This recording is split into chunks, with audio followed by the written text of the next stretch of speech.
Hey, good morning, guys. It's September, and I'm talking to you from Pasco County, Florida, which is near Zephyr Hills, that area. When I'm going somewhere, the reason I have a truck like this, which has my channel on the front, I'm usually wearing one of my shirts. I'm not wearing it right now. The sides, we have all our logos and everything on here. The reason I wear that, and I wear a hat and bring it back, and we're wearing our shirts and everything's brightly colored, is because when I pull to somebody's driveway, if I see a cool car, I want them to be able to realize I'm not there looking to steal something. We're there, we're with YouTube, da da da da da. And that keeps me from getting shot or whatever, and it keeps people knowing exactly what I'm doing when I'm at their house finding barn finds. So welcome to another episode of Junkyards and Barn Finds with Sean, and I'm Sean.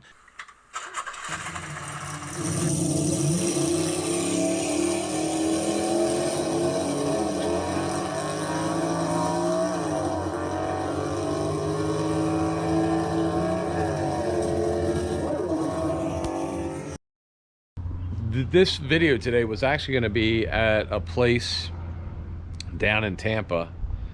I'm not going to go into who or what, but there's a couple places around here that customize cars. And as you guys, if you've been on my channel, you see we have over 515 videos. This is, I think, 515, this one actually. And I just kind of wanted to address, because we go to a lot of sketchy places. Junkyards are not normally in, really high-end residential areas around the country. Most of the time, if they are in towns like, if you're in a small city or outside of Nashville or somewhere, they're gonna not be in the best place, and that's because it's a junkyard. If it's a newer one, if they're older ones, and we try to get to a lot of older ones, especially in the South, when you go to like Georgia, North Carolina, South Carolina, those places, a lot of the junkyards we find, and actually even here in North Florida, are places that have been there for decades, and I'm talking since the 40s. They're really good junkyards, and a lot of those are in the country, because that's where they are. They're just out in the country. And I'm a country guy. I did not grow up in the cities. I grew up outside of Philadelphia. We used to go drag racing down on Front Street in Philadelphia. If you're a child of the 80s up in Jersey or Philly, then you used to go drag racing down on Front Street, which is the docks of Philly. I would never go down there now because of the crime, but back in the 80s, you could go down there at 2 in the morning, and there'd be 100 got people with cars, and everybody would drag race, and it was fun. But I grew up in the country, and I am absolutely at home walking through weeds and things where there could be bears or snakes and all, even though you guys see me. But you'll see I'm up to my waist in grass, or up in the mountains or somewhere. And to me, that's comfortable. And it's a good thing it's comfortable, because when you go into Tennessee or somewhere, that's where you're going to find a lot of these old cars. And I can walk through the woods where there's bears and panthers and Nittany lions or whatever, and I'm perfectly at home. But I do not go into certain cities. I don't go into downtown Atlanta. I don't go into downtown Tampa, like Ybor City, because they're on the news all the time. People getting shot, people getting killed, people getting carjacked, people getting their stuff stolen, their cars broken in. I don't go to Miami. I just don't. Don't go to Los Angeles. Didn't go to Memphis, because, I mean, look at what happened when we were there with the tour.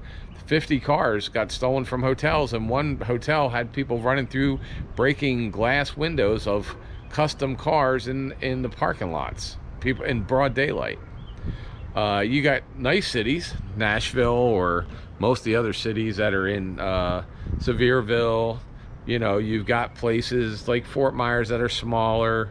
You've got a lot of towns and stuff. There's a lot of smaller towns in North Carolina, Wilmington, North Carolina. There's a lot of places where it's just friendlier, safer, and where I got to go is not downtown. And so sometimes somebody will say, come to our shop or whatever, or come to our junkyard, and then when I finally go and figure out where it is, it's like, it's not worth me taking this truck. When I do go into a city or somewhere where I have to park out in the street, or if I'm driving through a downtown place where, hey, this is a great truck to carjack, I guess, because, you know, people realize we're from out of town and all the other stuff. Or they may think, even though all my camera gear fits into one little bag, but, you know, we have to be safe about our gear. I got to be safe about where I'm at. And a lot of times I'm not anywhere near where I've been before. And GPS, for some reason, takes you through places that you probably shouldn't be going for some reason. So the bottom line is, when I tell somebody that I would come see them and then I find out they're in a place where I am not comfortable and I am not going somewhere uncomfortable, I will normally tell a person, hey, I looked, it's not comfortable for me. It's not a safety issue. Same thing I used to do when I worked in the news, when I worked in television, when I used to do location scouting for TV shows and cable shows and reality shows and everything. You want to know that where you're shooting or where you're making your videos is a safe area, so that you come out and your truck's still there and it's not broken into and everything else.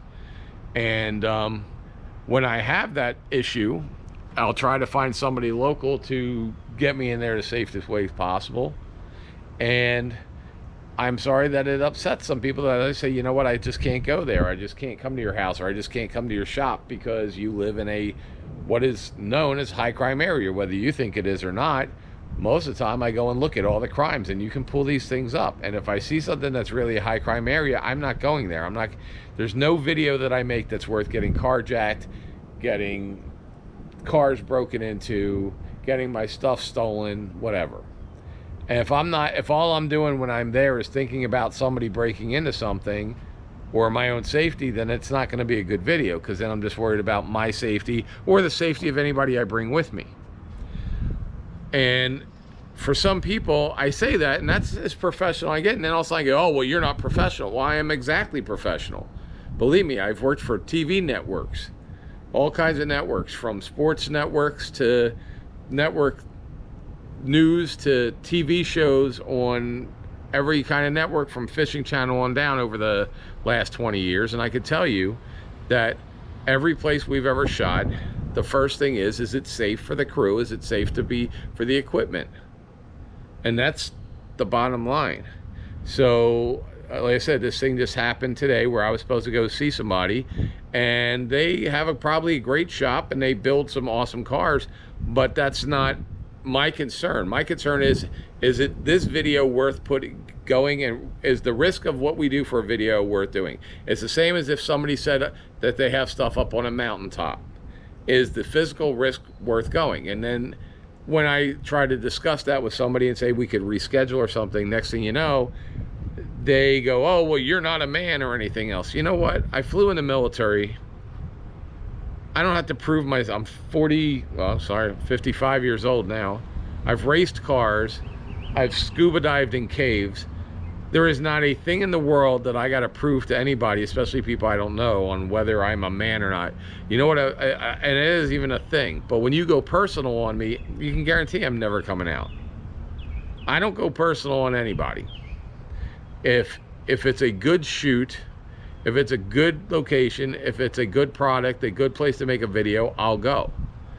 And you guys know that. You've seen me. I've driven 1,500 miles in a day to go someplace. But if it's too dangerous of an area, either for the equipment or for my personal, then I'm not going to go there. And I realize some of you guys that watch this probably live in a very dangerous area, and to you it's not. You may live somewhere in New York City that you go in every day, but strangers don't. I can tell you there's places in Philadelphia you don't go to unless you live there. And there's places in Atlanta the same way. And with all the crap that's going up in the world right now, with all the demonstrations and all the strife and all the crime, I got to be vigilant. And that's what it is. And I'm just putting this out there so that people understand that if you meet me and you say, hey, you want to come here, and at first I'll say, yeah, it sounds like a good place to go. But then when I look it up, you may be perfectly comfortable there. You might have had your business there 40 years. You might have grown up in that neighborhood. But if it's not somewhere where I'm feeling comfortable, I'm not going to come. And just because I said earlier, you know, if somebody would have said, hey, this is where I'm at, and I know you know this, that's one thing. But you give an address, people know when they're in a higher crime area. You do. And somebody may not want to say it or anything else, but when I'm looking and on one of the YouTube or one of the online sites, and I can see all the crimes within a half mile of where you're at, and then you've got barbed wire and all kinds of stuff around where you're at,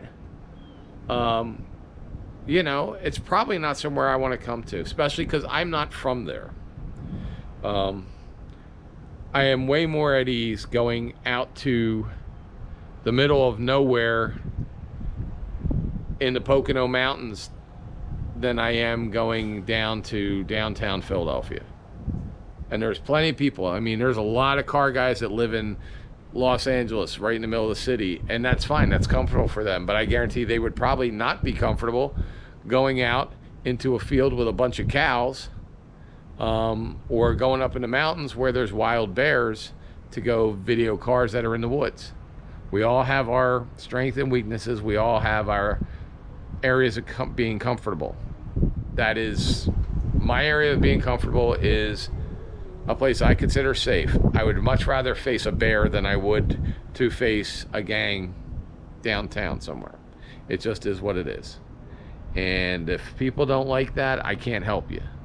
And if people think that I'm not coming to see them because it's perfectly safe for them because they've lived there 50 years, well, if it's perfectly safe, why do you have barbed wire everywhere? Because I grew up, every house I've ever lived in since I've been a kid, we never had bars on windows. We never had even fences. Didn't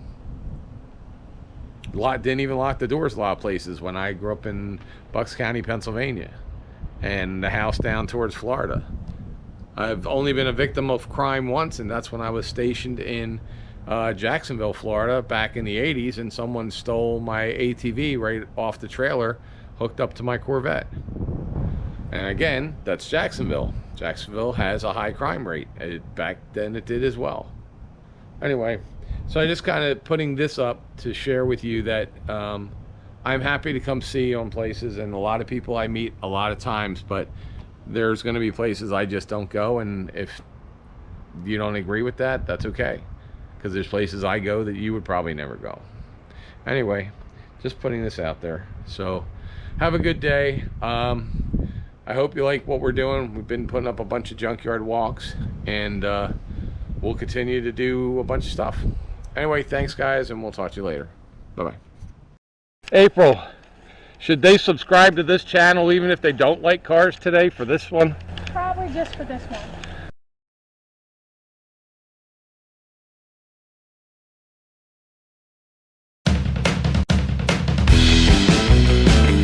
Where it says merchandise store right here, merchandise store link, you will see it says https:/junkyards-barn-finds, and you click on that and it's going to take you here.